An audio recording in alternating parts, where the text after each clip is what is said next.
PCP is a very powerful dissociative, placing it in the same class of drug as DXM, ketamine, and nitrous. Dissociative drugs are known for their effects of disconnecting the mind from the body and/or one's environment. It was first synthesized in 1926 and was used as an anesthetic in the 50s for a couple of years, before it was pulled due to the hallucinations patients would suffer from under the drug's influence. In the 60s, PCP started seeing recreational use, leading it to be placed as a Schedule III drug in the early 70s. Throughout the 70s, the drug saw a rise in popularity, leading to the drug being moved to Schedule II in 1978. Users of this drug report feelings of disassociation, loss of perception, loss of coordination, intense hallucinations, delusions, and loss of physical control. At high doses, it has been known to cause seizures, coma, and even death. Long-term use has been known to lead to schizophrenia-like psychotic episodes, severe memory loss, depression, weight loss, liver problems, and may cause the breakdown of skeletal muscles.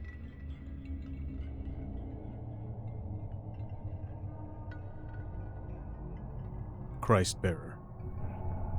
Andrew Johnson, aka Christ-bearer, was a member of the American hip-hop duo known as North Star, a group that was signed to Wu-Tang Records and would release their first album titled Bobby Digital Presents North Star in 2003. On April 16, 2014, police were called to an apartment building in North Hollywood at around 1 a.m., where Johnson's critically injured body was found on the sidewalk. Prior to the police's arrival, Andre Johnson suffered a mental breakdown while under the influence of PCP.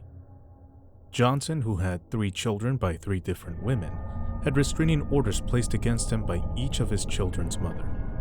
He felt as if he was though being trapped by women that didn't love him and was forced to pay more and more money for children he could not see. He thought to himself that women say men think with their little head too much, and he realized if he cut the small one off, he would only think with his big head. In what he said was a cartoon world, a subatomic world, he grabbed a knife and cut off the majority of his penis, which bled like a water hose, Johnson said. He then jumped out of a second-story window in what was deemed a suicide attempt. Johnson was rushed to the hospital, and he denies he was trying to kill himself. Despite these actions, Andre Johnson says he is proud of what he did, citing that he's the only person in history that's done such a thing. In January of 2020, Christ-bearer was married and says that everything is still in working order despite no reattachment.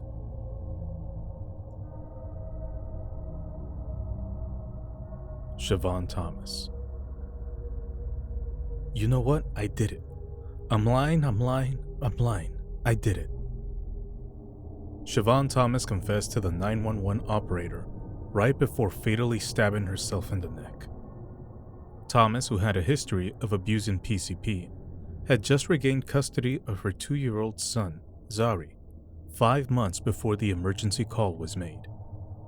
At around 10:30 p.m. on August 22, 2012, Chevonne was last seen sitting on the front steps of her Camden, New Jersey residence, upset with her boyfriend.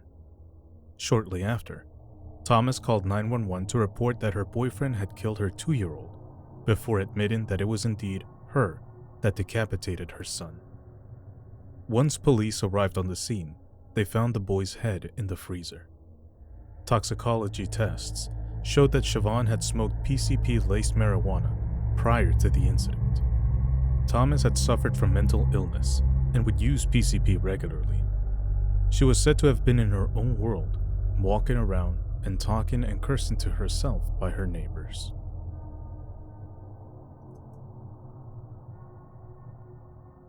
Osvaldo Rivera. Osvaldo Rivera was found hiding between a mattress and a bedroom wall inside of a Camden, New Jersey apartment by police, along with a blood-stained sneaker that matched bloody footprints in the home where a 6-year-old named Dominic Antojur was stabbed to death for trying to interfere with a PCP-intoxicated Rivera sexually assaulting Dominic's 12-year-old sister. Rivera would go on to slice the throat of the 12-year-old, who somehow managed to escape and run from house to house until Nikita McCrae answered to see the girl barely breathing and bleeding profusely. She would immediately call 911 for assistance. Rivera would go on to be charged for murder and attempted murder and would be sentenced to 65 years in prison after pleading guilty in 2014. Osvaldo was known across his neighborhood as a peaceful person and one that people would never think would do something so disturbing.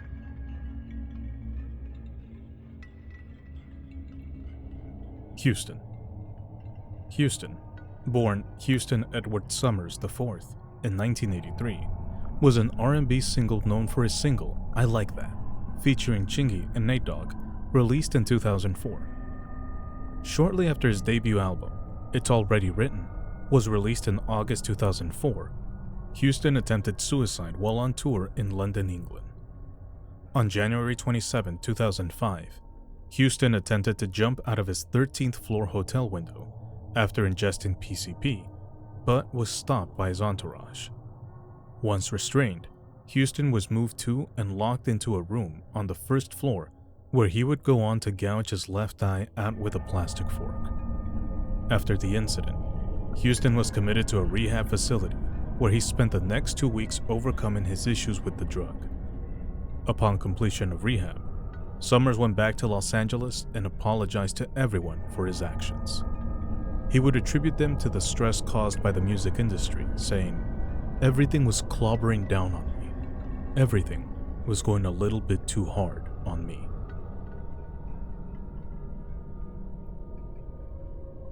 Angelo Mendoza Sr. "My daddy ate my eyes," Angelo Mendoza Jr. told police when they arrived on a scene to a Bakersfield, California apartment in 2009. Mendoza Sr., completely inebriated on PCP, was seen nervously fleeing from his apartment in his wheelchair by his neighbors, which led them to check on Angelo Jr., still inside the apartment, to find the 4-year-old boy naked and bleeding profusely from the numerous bite marks on his hands and face. The child's left eye and muscles were completely missing, gouged out by his father's mouth, and his right eye was brutally mutilated. Upon seeing this, the neighbors called 911, and once police arrived on the scene, they were able to locate Mendoza Sr. in the backyard of a nearby vacant home, hacking away at his own legs with an axe. Despite pleading guilty to aggravated mayhem, torture, willful cruelty to a child, and inflicting injury upon a child, Mendoza Sr. was not found guilty by reason of insanity. It would go on to be sentenced to life in a mental hospital. Mendoza Jr.'s right eye was eventually recovered, and the child was placed in foster care.